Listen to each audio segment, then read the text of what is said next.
Bonjour à toutes et bienvenue dans ce nouveau podcast de Femmes à part, podcast dans lequel aujourd'hui nous allons parler de la relation, j'allais dire presque maléfique, qui existe entre les femmes et les réseaux sociaux, de façon générale, on peut dire même Internet. Vous allez comprendre pourquoi. Alors l'idée dans ce podcast, ça n'est pas de comparer les relations qu'ont les femmes avec les réseaux sociaux et de les comparer avec les relations qu'ont les hommes avec les réseaux sociaux, mais en tout cas aujourd'hui je vais essayer de vous montrer pourquoi avec leur caractère, leur prédisposition, leur psychologie, etc.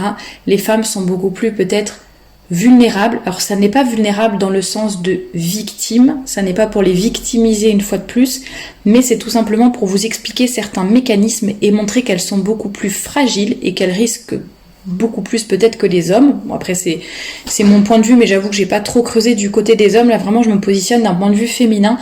On est vraiment beaucoup plus prédisposé sur les réseaux sociaux, je pense, à en avoir tout simplement à tomber plus facilement dans certains pièges. Je pense que les hommes tombent aussi dans d'autres pièges, je pense notamment au porno et compagnie, mais pour tout ce dont je vais parler, vous allez voir que voilà, les femmes ne sont pas en reste, et je vais également vous parler un petit peu de mon expérience par rapport aux réseaux sociaux en ce qui concerne Femmes à part. Alors, les réseaux sociaux en soi, donc quand je dis réseaux sociaux, c'est vraiment au sens large, YouTube, Facebook, Instagram, bon, TikTok j'avoue je ne connais pas, Snapchat non plus, voilà, toutes ces plateformes en tout cas, où l'on peut avoir un profil privé ou public, où l'on peut commenter, liker, aimer, donner son avis, encourager, au contraire dénoncer, bloquer, signaler, peu importe, plein de choses, où l'on peut juste être spectateur aussi. Il y a beaucoup de gens qui sont sur les réseaux sociaux, mais uniquement en tant que spectateurs, c'est-à-dire ils s'abonnent à des comptes, mais ils suivent des personnes, mais eux-mêmes ne postent jamais rien, ne partagent jamais rien de leur vie, mais ils sont là pour suivre les autres, que ce soit pour s'informer, pour apprendre des choses, pour les loisirs, pour se tenir au courant de l'actualité de telle ou telle personne ou l'actualité en général. Et donc tous ces réseaux sociaux, on va dire, peuvent être plutôt neutres, j'allais dire d'un premier abord, peuvent être plutôt neutres, mais dans la vie concrètement, on peut en faire un bon ou un mauvais usage, ou un usage neutre aussi. Donc un bon usage parce que déjà par exemple on peut faire de l'apostolat sur les réseaux sociaux, on peut éviter la solitude à certaines personnes, on peut se regrouper et s'encourager et former de belles communautés entre personnes qui pensent la même chose et qui essayent de se tenir informées ou alors de s'encourager vers un même but. Par exemple, c'est ce qui se passe avec Femmes à part, ça a permis à des centaines de femmes, des centaines et des milliers de femmes de voir qu'elles n'étaient pas seules dans leur quotidien, qu'elles n'étaient pas seules à lutter pour la décence, qu'elles n'étaient pas seules à vouloir être élégantes, ou qu'il y en a beaucoup qui voulaient rester à leur foyer et qu'elles n'étaient pas seules. Voilà, ça permet de construire des communautés qui se soutiennent tout simplement. Ça peut aussi permettre de se tenir informé en dehors de certains médias traditionnels, quoique sur les réseaux sociaux il y a quand même énormément de censure, mais jusqu'à un certain point ça peut permettre d'apporter une voix, une vision des choses qui n'est peut-être pas vue dans des médias plus traditionnels ou en ligne. Voilà, les réseaux sociaux peuvent donner une certaine force de frappe, je le dis quand même en étant consciente de la censure évidemment, mais sur certains sujets, vous voyez par exemple la féminité traditionnelle, etc. Bon, c'est pas ce dont on va entendre le plus parler dans les journaux ou à la télévision, mais si vous allez sur Instagram, sur Facebook, sur YouTube, il y a énormément de comptes et de chaînes de femmes qui présentent des modes de vie plutôt traditionnels par exemple. Donc c'est là qu'on voit qu'elles ne sont pas très bien, que ce genre de femmes n'est pas bien représenté dans la société de façon générale, mais si on regarde les réseaux sociaux, on a peut-être déjà une idée un peu plus précise d'une plus grande diversité que la voix VOIX unique, et VOIE aussi, que la voix unique que les médias ou la société voudraient qu'on prenne. Donc voilà pour un état des lieux des réseaux sociaux, j'allais dire, donc qui peuvent être bons ou qui peuvent être mauvais également. Je pense à tout le contenu pornographique, violent, diffamatoire, faux tout simplement, les mensonges, etc., les fausses informations, le lavage de cerveau, tout ce qu'on veut, évidemment, le harcèlement, enfin évidemment il y a une tonne d'usage des réseaux sociaux qui est extrêmement mauvaise et dangereuse que ce soit à titre individuel ou à l'échelle de la société. Mais pour les femmes, parce que depuis le temps que je suis sur les réseaux sociaux pour Femmes à part, je me rends compte quand même d'un certain nombre de comportements, notamment par exemple l'égocentrisme auquel cela peut pousser, l'espèce de narcissisme de se regarder tout le temps soi, se comparer sans cesse aux autres, mais être tourné vers soi-même et toujours dans cette optique de qu'est-ce que je pourrais partager, qu'est-ce que je pourrais montrer, comment est-ce que je pourrais me mettre en avant, comment est-ce que je pourrais me faire bien voir d'une certaine façon, montrer que j'ai une belle vie, ou que j'ai de l'argent, ou que je m'habille bien, ou que je suis belle aujourd'hui, ou que j'ai une belle maison, etc. Il y a toujours ce côté où on cherche un peu à se mettre soi en avant, ce côté égocentrique et narcissique. Et d'ailleurs, il y a énormément de gens qui choisissent leur maison, leur activité, leurs vêtements, leur restaurant, en fonction de est-ce que c'est instagrammable ou pas. Vous voyez, ça c'est un mot qui est passé, je sais que ça n'existe pas dans le dictionnaire, enfin je ne crois pas, mais c'est un mot qui est passé dans l'usage courant, c'est-à-dire c'est instagrammable. La dernière fois, là, dans un reportage, j'avais vu un reportage donc, sur un musée, je vais pas vous dire de bêtises, je ne sais plus si c'était je crois que c'était en France, il me semble que en France ou en Belgique peut-être, c'était dans un pays francophone en tout cas, un musée spécial pour pouvoir prendre des photos et les mettre sur les réseaux sociaux, en fait. C'était je sais pas si on peut appeler ça un musée d'ailleurs, mais avec beaucoup de mise en scène, de couleurs, de jeux de miroirs, par exemple, enfin beaucoup de choses comme ça qui faisaient que, après on pouvait poster des photos rigolotes ou de jolies photos assez graphiques, ou voilà, sur les réseaux sociaux. Enfin, joli, tout est relatif, mais bon, vous voyez, un cadrage un peu original, un fond qui attire un petit peu l'œil, enfin voilà. Et je me dis quand même, on crée, enfin on construit des lieux, alors c'était un lieu éphémère, mais quand même on construit des lieux et on fait payer les gens pour venir là-dedans juste pour se prendre en photo. Je veux dire, c'est pas comme quand il y a une œuvre d'art à regarder, ou je sais pas, des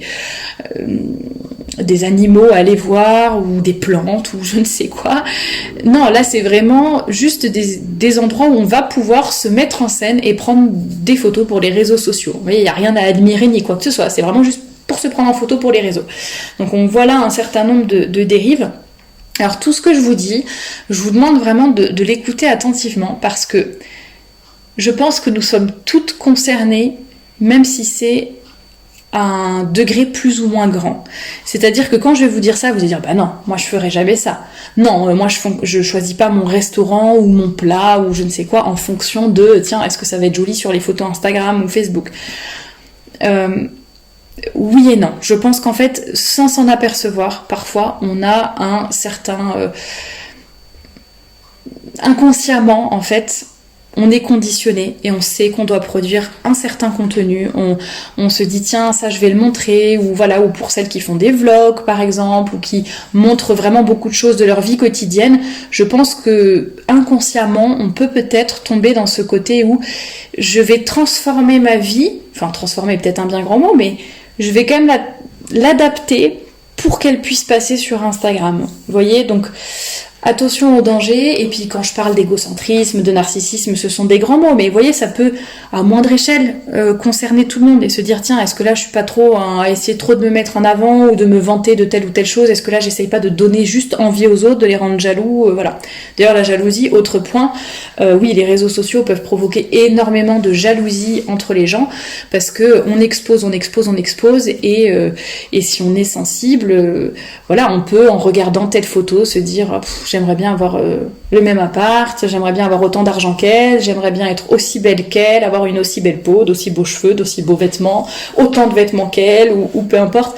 Donc vous voyez, ça peut provoquer beaucoup de jalousie, ce qui est assez féminin, j'allais dire, parce que souvent Instagram c'est quand même beaucoup basé sur l'image. Donc les femmes vont être beaucoup plus poussées à la jalousie juste d'après des images plutôt que les hommes, je pense. Ça peut provoquer également énormément de colère, de méchanceté, d'impolitesse sur tous les sujets, tout le temps, partout. Vous aurez tout le temps quelqu'un qui va venir déverser sa colère sur vous. Et juste parce que voilà, ça peut être un exutoire en fait, un défouloir. Voilà, pour certaines personnes, c'est juste ils sont là pour se défouler. Alors ça peut tomber sur vous, ça peut tomber sur n'importe qui d'autre, ça peut tomber sur une entreprise, ça peut tomber sur le Facebook d'un groupe ou peu importe. Enfin, vous voyez, les gens qui ont trop plein d'émotions, il faut l'évacuer et on l'évacue comme ça. Très féminin aussi, vous voyez, d'avoir besoin d'avoir ce trop plein d'émotions et de l'évacuer un petit peu de n'importe quelle manière. Beaucoup de méchanceté, j'en ai parlé, beaucoup d'impolitesse. Alors ça, je voulais quand même revenir dessus parce que je vous assure que vraiment sur Internet, on a le droit à toutes les impolitesses du monde, même de personnes qui sont très bien, même de personnes qui sont bien éduquées, bien catholiques, bien tout ce qu'on veut. Comme je le disais, il y a beaucoup moins de filtres. Sur les réseaux sociaux, on se croit un petit peu inatteignable, pour peu qu'on ait un pseudo évidemment encore plus, et du coup voilà, on va avoir cette tendance à être beaucoup plus sec, beaucoup plus impoli. Et un autre aspect sur lequel je voulais attirer votre attention, aussi bien du point de vue des personnes qui vont écrire que des personnes qui vont recevoir ce qui est écrit. Par définition, ce qui est écrit, on peut avoir du mal à mettre un certain ton, c'est-à-dire que quelque chose que vous allez dire dans une conversation, il y aura votre langage non verbal, le ton de votre voix, éventuellement votre sourire, votre regard, un geste qui vont accompagner ces paroles et qui vont les contextualiser et aider la personne à les recevoir de la bonne façon, a priori en tout cas. Sur les réseaux sociaux, vous n'avez que la phrase telle qu'elle est écrite.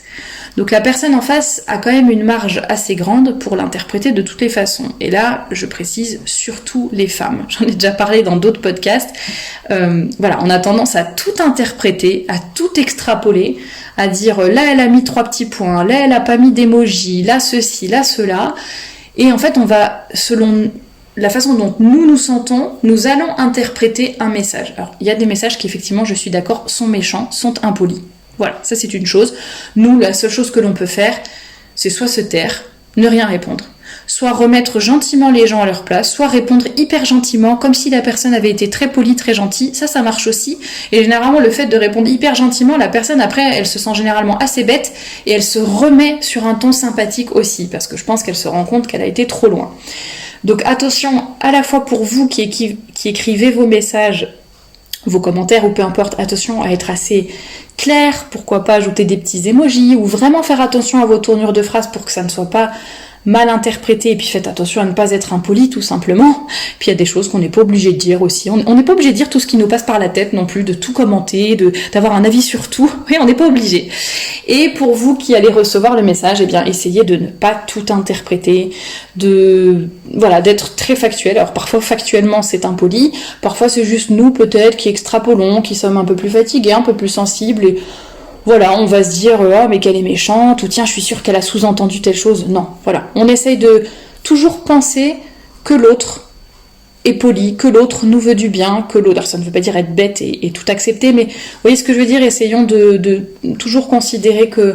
Voilà, de prêter une bonne intention à la personne en face de nous. Ça ne veut pas dire être imprudente, hein, bien sûr, mais dans des contextes où ça n'est pas très important, ni très grave, ni très crucial, essayons de faire ainsi. Autre travers qui peut être assez féminin, c'est de tout dévoiler, de trop dévoiler, de tout dire et d'évoquer le moindre ressenti, la moindre émotion sans aucun filtre, sans aucun recul. Donc on va toujours tout partager, la moindre, je suis triste, je suis en colère, j'éprouve ceci, j'éprouve cela, tout dire, tout partager, que ce soit en commentaire ou sur ses propres réseaux. Voilà, sans prendre de recul, sans prendre de filtre, sans se demander si c'est de filtre, sans réfléchir avant quoi, sans se demander avant est-ce que c'est utile ou pas, est-ce que ça va si c'est juste parler pour parler, essayons plutôt de trouver un bon ami, une oreille attentive qui va savoir nous écouter. C'est vrai que les femmes, on a besoin de beaucoup plus se extérioriser quand on a des émotions, des ressentis, de la colère, on a besoin de le partager, de le verbaliser. Et c'est ça qui va nous aider finalement à passer au-dessus et à avancer. On va avoir plus de mal à garder en nous. Donc c'est normal, voilà, il faut juste en avoir conscience. Par contre, est-ce que les réseaux sociaux sont le meilleur endroit pour le faire? Est-ce que vraiment j'ai le droit de me vider comme ça devant tout le monde, de vider mon sac en permanence, sans aucun filtre, sans penser que je vais peut-être incommoder les gens? Voilà, il y a peut-être des choses que les gens, tout simplement, ça ne les intéresse pas, ils n'ont pas envie de savoir. Après, vous me direz, les réseaux sociaux, bon bah si ça nous intéresse pas, on n'a qu'à ne pas suivre telle personne. Mais vous voyez quand même ce que je veux dire, et d'ailleurs c'est valable aussi pour la vraie vie, voilà. Ne vidons pas notre sac devant n'importe qui, à propos de n'importe quoi. Apprenons à avoir des oreilles attentives, bienveillantes et confidentielles qui vont pouvoir nous écouter de temps à autre et nous aider à vider notre sac. Mais évitons d'être trop expansives sur les réseaux sociaux. Déjà, ça peut être dangereux pour nous, voilà, si on dévoile trop de choses, ça peut évidemment nous porter préjudice. Si ça peut aussi vous porter préjudice, je veux dire, de montrer que vous avez du mal à avoir de la volonté ou à vous rationaliser, ou que voilà, tout est toujours sans filtre et sans raison derrière. Bon, ça peut aussi vous porter préjudice, donc faisons attention, et ça peut aussi porter préjudice aux autres. Pour peu que quelqu'un, par exemple, vous ait fait du mal, vous ait vraiment fait du mal, et que voilà, vous déversez votre colère, vous citez les personnes, etc. Et puis en fait, après, 1 heure après, vous vous dites bon, ça va mieux, je me suis calmée, non, finalement, bon, il avait un peu tort, mais moi j'avais tort aussi. Bah, vous voyez, le mal est déjà fait sur les réseaux sociaux, si vous avez déjà déversé votre colère. Donc apprenons aussi d'ailleurs à rester silencieuse, de temps en temps, ça ne peut pas faire de mal.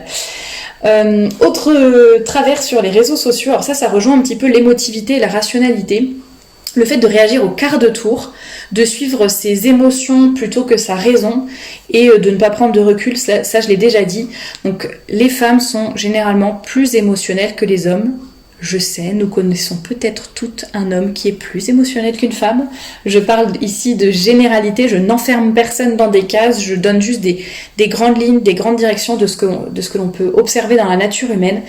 Et généralement, les femmes vont être beaucoup plus propices, je sais pas si c'est le bon mot, mais vont beaucoup plus facilement se laisser porter par leurs émotions sans les rationaliser, sans se poser et sans faire que leur intelligence prime en fait.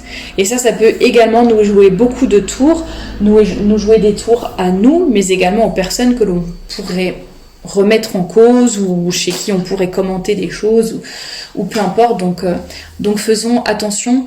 Vous voyez, il y a des femmes qui veulent absolument, qui sont persuadées qu'elles ont raison, qui veulent à tout prix imposer leur point de vue, par exemple, et qui vont déblatérer pendant des kilomètres et des kilomètres de commentaires, et vous aurez beau en face leur donner des chiffres, des études, des faits, des arguments, que des choses vraiment rationnelles et objectives, et ben hop, c'est reparti, et elles vont commenter encore pendant des heures parce qu'elles s'appuient sur leurs émotions plutôt que sur leurs raisons. Ou alors elles vont mal interpréter.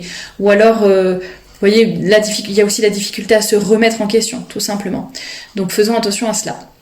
Alors l'un des travers les plus grands, pour les réseaux sociaux, le danger ou la fragilité la plus grande des femmes par rapport aux réseaux sociaux, je dirais que c'est également la comparaison, le rapport qu'elles ont à leur image, le manque de confiance en elles et leur dépendance du regard d'autrui.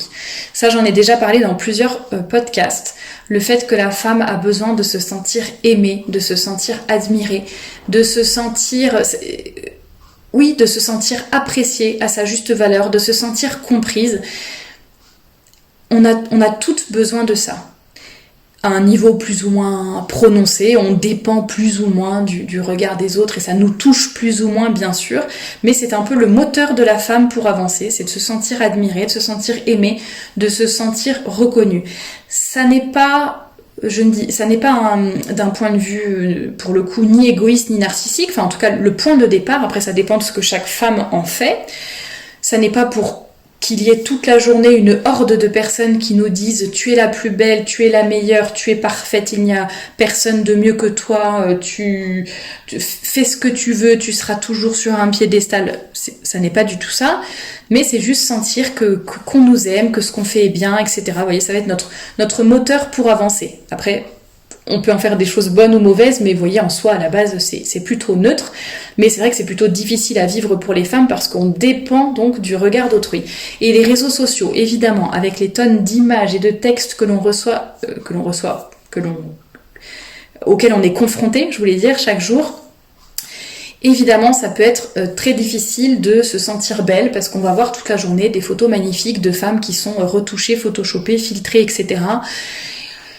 Et voilà quoi, forcément on va se comparer, forcément on va se dire que moi finalement je suis pas belle, on va peut-être être trop sensible à cela et évidemment ça va être difficile à vivre, évidemment on va vouloir... ça peut provoquer de la dépression, ça peut aussi provoquer des femmes qui vont faire de la chirurgie esthétique pour essayer de se sentir au niveau. Ça peut être les femmes aussi qui usent et abusent des filtres et qui ne se montrent jamais telles qu'elles sont en réalité. Bon, ceci dit, il y a une grande lutte qui est faite contre ça en ce moment et beaucoup de campagnes. Et voilà, on essaye de dire aux femmes de s'accepter telles qu'elles sont. Mais bon, ça n'est pas évident du tout et ça ne va pas se faire du jour au lendemain. Mais vous voyez, il y a quand même, voilà, cette dépendance du regard des autres qui va nous pousser presque, j'allais dire, à avoir une attitude complètement déraisonnable sur les réseaux, et pourtant on va y rester accro, c'est-à-dire qu'on ne va pas se dire ça ne sont que des mauvais exemples, c'est faux, c'est photoshopé, ça ne m'aide pas, ça me tire vers le bas, je me désabonne ou de tel et tel compte, ou alors je pars des réseaux sociaux. Non, on va continuer évidemment, on va rester accro.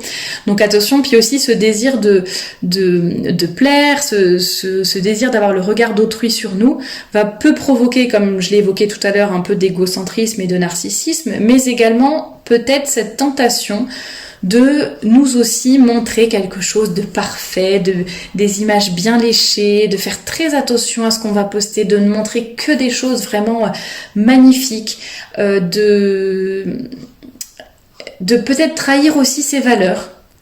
Parce que on va avoir envie de faire comme tout le monde, parce qu'on veut montrer que être cadeau, waouh, c'est vraiment génial, on n'est pas des coincés, donc on va, se déhancher en short et en petite tenue devant la caméra, parce que franchement, être cadeau, c'est pas être coincé.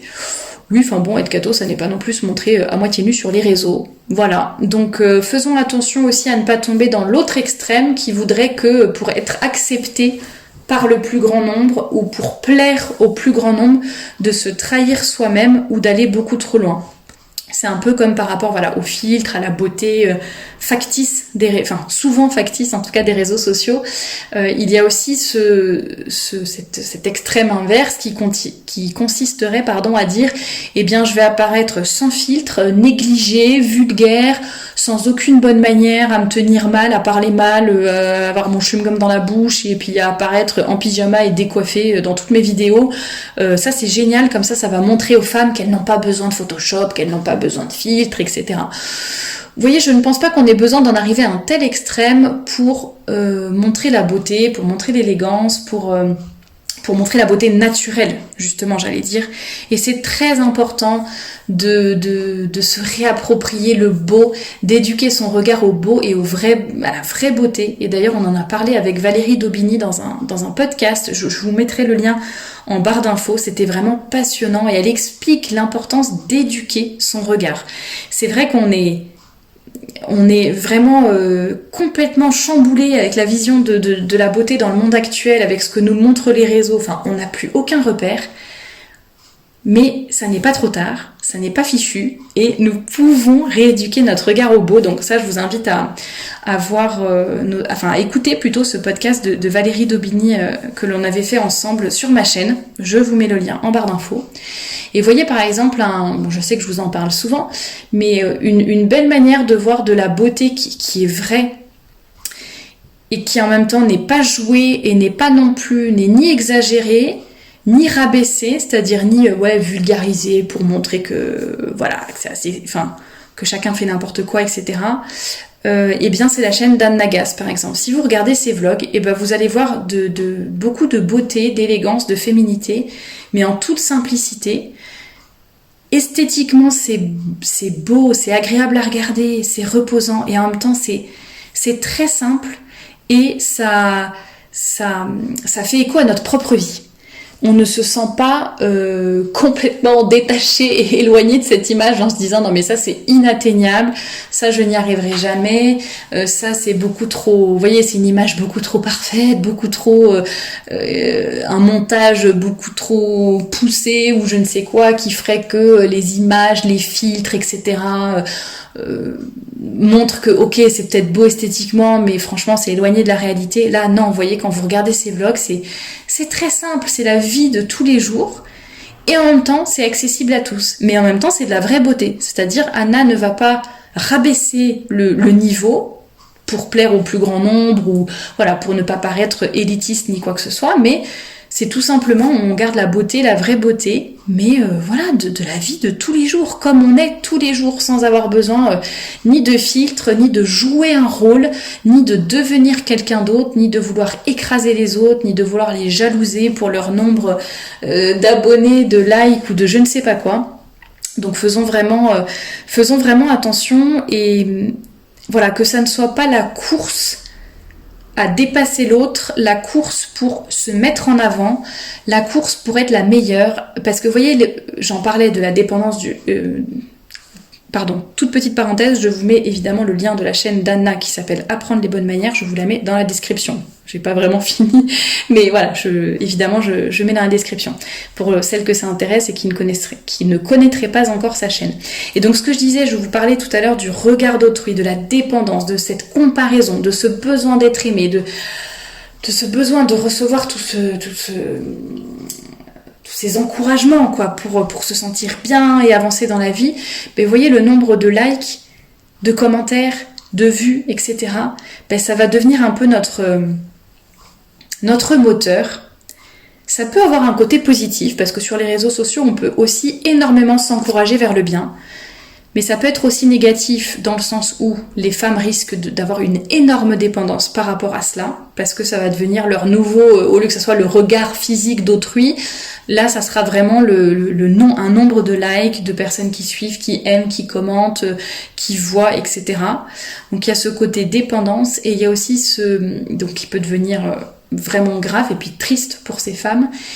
Deuxième danger également, le danger de se trahir soi-même, comme je le disais, pour pouvoir avoir ce nombre d'abonnés, de commentaires, etc. Moi, par exemple, je l'ai expérimenté sur Femme à part. Je sais très bien ce que je devrais faire si je voulais avoir plus de vues, plus d'audience, plus de pouces bleus, etc., etc. Mais je ne le ferai pas parce que voilà, je ne trahirai ni mes pensées, mes idées, ni mes valeurs, ni ce dont j'ai envie pour ma vie privée notamment.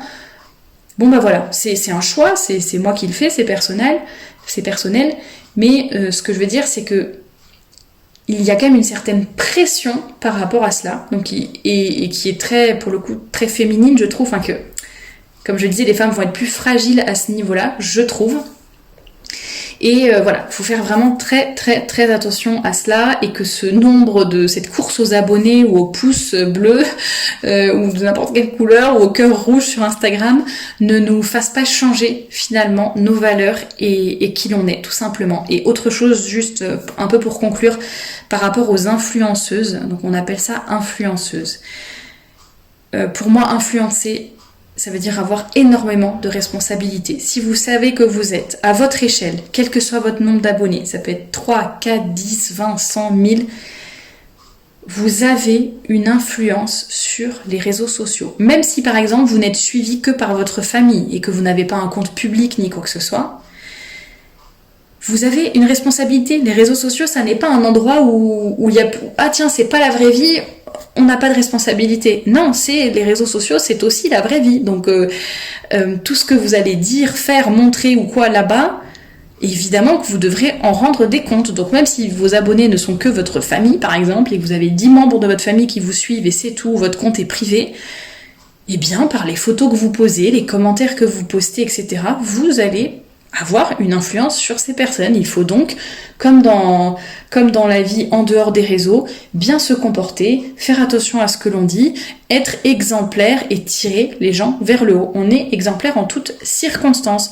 Donc pour toutes celles qui pensent que les réseaux sociaux sont un exutoire où elles peuvent déverser leur colère avec impolitesse, pour toutes celles qui pensent que Dans la vraie vie, elles vont bien s'habiller. Par contre, sur les réseaux, aucun problème pour être à moitié dénudées, dans des positions très sensuelles, etc.